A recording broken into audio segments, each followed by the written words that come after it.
तो हम अपने मेन कैरेक्टर मैरी को देख सकते हैं।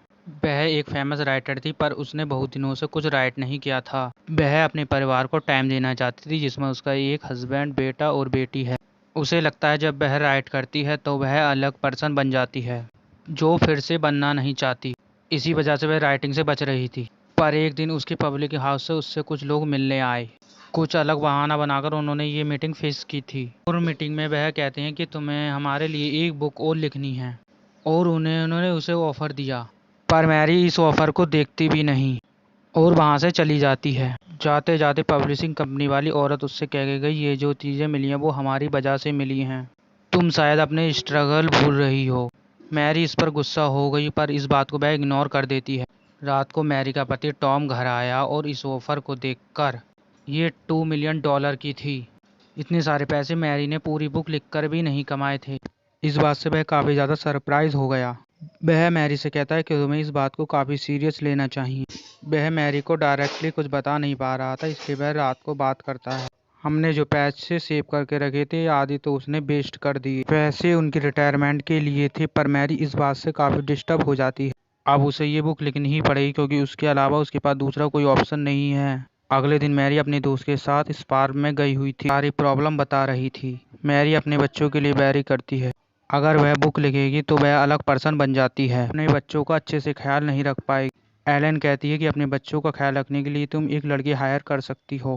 पहले ये बात मैरी को अच्छी नहीं लगती है, फिर भी वह ट्राई करती है। अलग लड़कियों का उसने इंटरव्यू लिया। फिर लास्ट में क्रेस आई। मैरी कॉफ़ी बना के लाई, तभी क्रेस कुछ पढ़ रही थी। मैरी को ये बात बहुत अच्छी लगती है कि उसे लगता है कि बच्चे ग्रेस को बुक पढ़ता हुआ देखें तो वह भी बुक्स पढ़ सकते हैं। दोनों ने डिस्कशन किया। मैरी को ग्रेस बहुत अच्छी लगी। थोड़ी देर में बच्चे भी यहाँ आ गए। ग्रेस उनके साथ बहुत अच्छे से बात करती है। घर में ग्रेस ने मैरी की बुक देखी और यह देखकर काफ़ी एक्साइट हो गई। ग्रेस का व्यवहार देख के वह उसे अपने घर में हायर कर लेती है। एक दिन बच्चे स्विमिंग में खेलने की जिद कर रहे थे, पर ग्रेस अपने कपड़े नहीं लाई थी। पर मैरी ने अपने यंग एज का सूट उसे दे दिया। मैरी की फ्रेंड इलेन भी यहाँ आई होती है और वह कहती है, इससे ज़रा सावधान होकर रहना, तुम्हारा हस्बैंड और इसके बीच में कुछ भी हो सकता है। मैरी ग्रेस को काफ़ी सीधी सादी समझती है। वह कभी भी ऐसा इमेजिन नहीं कर सकती कि ऐसा कुछ भी हो सकता है। रात में ग्रेस बच्चों को संभाल रही, तभी टॉम और मैरी इंटीमेट हो जाते हैं। बच्चों को संभालते संभालते दोनों को इतना टाइम मिलता नहीं था। ये दोनों ग्रेस पर खुश थे। नेक्स्ट डे मैरी ने अपना बुक लिखना शुरू कर दिया था। एक दिन मैरी के पैर पर चोट आ गई। ग्रेस जब उसकी हेल्प कर रही थी तो उसने उसकी इनरवियर को नोटिस किया। कहती है, चलो हम तुम्हारे लिए शॉपिंग करते हैं। उसके साथ वह चेंजिंग रूम में थी। ग्रेस की बॉडी को देखकर मैरी को ऐसा लगता है कि जब वह यंग थी तो भी उसकी बॉडी ऐसी ही थी और वह अपनी बॉडी को मिस करती है। ग्रेस ने मैरी के हाथ लिए और अपनी बॉडी पर रख दी और कहती है कि तुम फील कर पाओ, इसलिए मैंने ऐसा किया। केली उसके साथ फ्लर्ट कर रही थी, जो अपनी बॉडी को लेकर इनसिक्योरिटी थी। वो यह बात टॉमी से बताती है। वह पूछती है, क्या मुझे प्लास्टिक सर्जरी करानी चाहिए? टॉम कहता, तुम्हें ऐसा करने की कोई ज़रूरत नहीं। तुम जितनी पहले ब्यूटीफुल थी आज भी उतनी ही ब्यूटीफुल हो। तुम्हारा माइंड, तुम्हारी इंटेलिजेंट मुझे बहुत अच्छी लगती हैं। मैरी बुक के कैरेक्टर को लेकर काफ़ी कंफ्यूज थी। वह कैसा होना चाहिए उसे समझ में नहीं आ रहा था। यह सोचते सोचते उसने घर में ग्रेस को नोटिस किया। उसी पर अपना कैरेक्टर बेस्ड कर देती है। एक दिन पब्लिक हाउस से उससे कुछ लोग मिलने आए हुए थे और उसे बुक के बारे में आइडिया दे रहे थे। तभी मैरी ग्रेस के बारे में हमेशा सोच रही थी। अगले दिन मैरी ग्लेन से बात करती है कि ग्रेस को पहले मैं काफ़ी अलग समझती थी, लेकिन उससे वह काफ़ी अट्रैक्टिव होने लगी है। पहले कुछ भी उसे ऐसा नहीं लगता था। उसकी दोस्त कहती है, ये जो तुम्हें एनर्जी महसूस हो रही है तुम्हें इसे अपनी राइटिंग में यूज़ करना चाहिए। मैरी और टॉमी ग्रेस से काफ़ी खुश थे और उसे अपने पास फुल टाइम रख लेते हैं। एक रात दोनों ये एक पार्टी में गए। उसका दोस्त कहता है, तुम्हारी फोर्थ बुक काफ़ी अच्छी थी, तुम्हें फिर से उस तरीके से राइट करना चाहिए। मैरी कहती है, जब मैंने उस बुक को लिखा था तो मैं अपने जीवन के काफ़ी डार्क प्लेस पर थी, वह फिर से उस प्लेस पर नहीं जाना चाहती। उसका दोस्त कहता है कि यही डार्कनेस एक राइटर को अच्छा बनाता है। अगले दिन मैरी अपने स्विमिंग पूल के पास हैंग आउट कर रही थी। वह ग्रेस को मसाज करने को कहती है। उसे अच्छा लगा तो वह स्विमिंग पूल में कूद गई और उसने ग्रेस को भी अपने पास आने को कहा। दोनों एंजॉय कर रहे थे और बाहर आने के बाद दोनों ड्रिंक हो जाते हैं। ग्रेस मैरी से कहती है कि उसने फैमिली वाला फील कभी नहीं किया। आपके साथ मुझे बहुत अच्छा लगता है। मैरी भी उसे सहारा देती है और कहती है तुम्हारी वजह से मैं कुछ लिख पाई। मैरी जब सोकर उठी तो वह ग्रेस के साथ सोई हुई थी। उसे लगता है कि वह ग्रेस के साथ इंटीमेट हुई।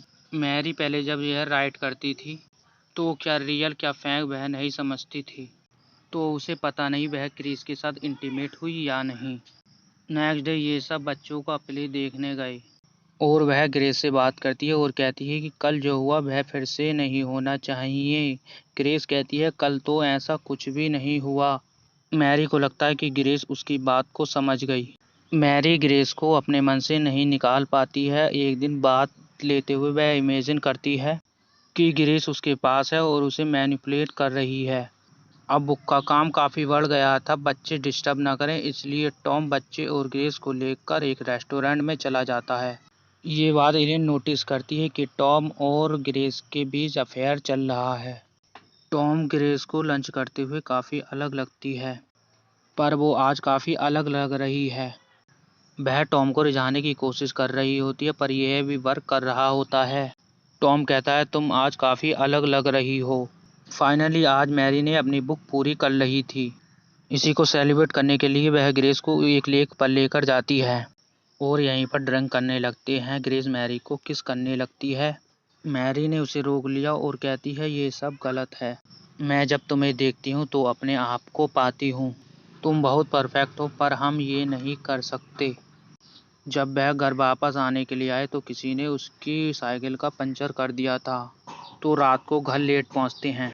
तो इलेन और टॉम बात कर रहे थे। मैरी कहती है कि तुम यहाँ क्या कर रही हो। इलेन कहती है कि टॉम और गैरी के बीच में अफेयर चल रहा है। इससे पहले मैरी ने टॉम और इलेन को एक साथ देखा था, इसलिए वह उल्टा उसी पर शक करने लगती है। इस बात पर इलेन नाराज हो जाती है और कहती है कि मैं तुम्हारे भले की ही बात कर रही थी और यहाँ से चली जाती है। इसके बाद मैरी और ग्रेस डिनर करने चले जाते हैं और यहाँ पर ग्रेस मैरी को उत्तेजित करती है, लेकिन टॉम कुछ देख नहीं पाता। मैरी को नींद आ रही थी इसलिए वह जल्दी सो जाती है। आधी रात में कुछ उसे आवाज़ें सुनाई देती हैं तो वह देखती है कि ग्रेस और टॉम इंटीमेट हो रहे थे। यहाँ ग्रेस नोटिस करती है। टॉम से कहती है कि उसने स्लीपिंग पिल्स ले रखी है इसलिए उसे कुछ भी याद नहीं रहेगा, लेकिन उसे सब याद रहता है। वह जब सुबह उठती है तो वह देखती है कि ग्रेस उसकी फैमिली के साथ लंच कर रही है। वह ग्रेस पर गुस्सा हो गई, उसे बाहर निकाल दिया। वह टॉम से लड़ाई करती है और कहती है कि मैंने इस फैमिली के लिए सब कुछ सैक्रिफाइस कर दिया, मुझे इसके बदले में क्या मिला। टॉम कहता है ऐसा कुछ भी नहीं हुआ, ये एक तुम्हारा सपना था और कुछ भी नहीं। मैरी ने उस कंपनी को फ़ोन लगाया जिस कंपनी से उसने ग्रेस को अपॉइंट किया था। उन्हें पता चलता है कि उनकी कंपनी में ग्रेस नाम की कोई भी लड़की काम नहीं करती। ग्रेस के बारे में और भी इंफॉर्मेशन निकालने के लिए वह घर से निकल पड़ी। ग्रेस जो बुक पढ़ रही थी उसकी इंक्वायरी करने के लिए वह लाइब्रेरी जाती है। उस बुक को और किसी ने नहीं खरीदा था इसलिए ग्रेस का उसे असली नाम पता चल गया। ग्रेस में कुछ ना कुछ गलत है इसलिए वह इलेना के पास जाती है, पर वहाँ देखती है कि इलेना का पहले ही मर्डर हो चुका है। मैरी पुलिस को फ़ोन करती है पर मैरी ही पुलिस का प्राइम सस्पेक्ट बन जाती है, क्योंकि जिस चाकू से इलियाना का मर्डर हुआ था उस चाकू पर मैरी के ही फिंगरप्रिंट मिलते हैं और मैरी की तरह ही ड्रेसअप करके वहाँ पर एक लड़की गई हुई थी। मैरी कहती है इस ड्रेस में कोई भी हो सकता है। टॉम मैरी को बचाने के लिए वहाँ पर एक वकील को लेकर आता है। ये सारी चीज़ें ग्रेस ने ही की थी क्योंकि इलेन ने उस पर कल रात शक किया था। मैरी के पास ग्रेस का रियल एड्रेस था। वह उसके घर पर पहुंच गई। वह उसकी स्टेप मदर से मिलती है। वह कहती है जब वह बहुत छोटी थी तो उसके पेरेंट्स ने उसके साथ बहुत अब्यूज़ किया था। मैरी नोटिस करती है कि वह औरत अलग अलग पर्सनैलिटी में बातें कर रही है, उसे पर्सनैलिटी डिसऑर्डर, इसलिए वह वहाँ से जल्दी निकल जाती है। उसने टॉम को घर पर फ़ोन लगाया। उसने कहा ग्रेस को घर के अंदर मत आने दो, पर ग्रेस पहले ही घर के अंदर आ चुकी थी। टॉम जब साबर में था ग्रेस मैरी की तरह कपड़े पहनकर उसके पास आती है। वह उसे फंसाती है इसलिए उसने इलियन का मर्डर किया था। वह टॉम के साथ इंटीमेट होना चाहती थी पर टॉम अब उसके साथ कोई रिलेशन नहीं रखना चाहता था। उसका उसके साथ होना एक गलती थी। उसने उसे सेड्यूस किया था। ये बात सुनकर वह टॉम पर काफ़ी गुस्सा हो गई। वह उसे मार ही देती, लेकिन इतने में मैरी वहाँ पर आ जाती। ग्रेस जल्दी से कपड़े बदलकर मैरी के सामने आई। वह टॉम के बारे में पूछती है, लेकिन वह कहती है कि टॉम सावन ले रहा है, तुम वहाँ पर मत जाओ। मैरी को सस्पिशियस लगा, इसलिए वह भागकर टॉम के पास जाती है। वह ब्लीड कर रहा था। ग्रेस फिर से अपने हाथ में चाकू ले लेती है। वह अलग अलग दो आवाज़ों में बात करती है। उसकी भी दो पर्सनैलिटी थी। खुद को प्रोटेक्ट करने के लिए उसने एक डेंजर सी पर्सनैलिटी ले रखी थी और बोल रही थी कि इन दोनों को मार डाले, पर एक्चुअल ग्रेस उसे रोक रही थी। ग्रेस उसे एक स्वीट लड़की में परिवर्तित करना चाहती थी, पर बुरी पर्सनैलिटी उसे ऐसा करना नहीं देना चाहती थी। उसने मैरी पर हमला कर दिया। वह कहती है कि तुम मैरी से प्यार करने लगी थी, इसलिए तुम मुझे मारना चाहती थी। बुरी पर्सनैलिटी उस पर पूरी तरह हावी हो जाती है और वह मैरी को मारने ही वाली थी कि मैरी उसके सर पर हमला कर देती है और अब वह बेहोश हो जाती है। अब पूरा 1 साल बीत चुका है। अब उसने अपनी बुक भी पूरी कर चुकी है। वह अपनी फैमिली के साथ काफ़ी खुश है। मैरी ने ग्रीस को एक अच्छे हॉस्पिटल में भर्ती कर दिया है। हम जानते हैं कि ग्रीस की एक अच्छी पर्सनैलिटी भी थी। और यहीं पर ये कहानी समाप्त हो जाती है। कहानी अच्छी लगी हो तो चैनल को सब्सक्राइब करें और बेल आइकन को प्रेस करें और वीडियो को ज़्यादा से ज़्यादा शेयर करें। धन्यवाद।